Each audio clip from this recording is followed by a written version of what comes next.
राहुरीचे भाजपचे आमदार शिवाजीराव कर्डिले यांचं निधन झालं। अल्पशा आजारानं शिवाजीराव कर्डिले यांचं निधन झालं।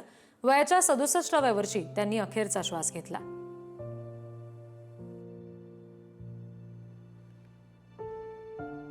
शिवाजीराव कर्डिले यांचं दुःखद निधन आज झालं। खरं म्हणजे धक्कादायकच बातमी ती आहे। खरं म्हणजे त्यांच्या त्या ग्रामीण शहाणपणानंच त्यांनी आतापर्यंत यश जे ते मिळवत गेले आणि आता तो बँकेचे चेअरमन सुद्धा ते होते।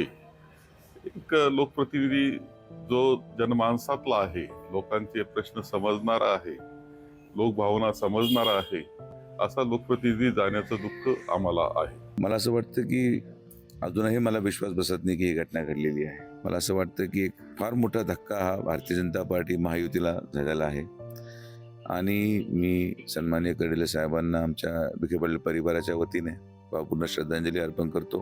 नामदार साहेब देखील दुपारी संभाजीनगरला आहेत, ते दुपारून निघतील।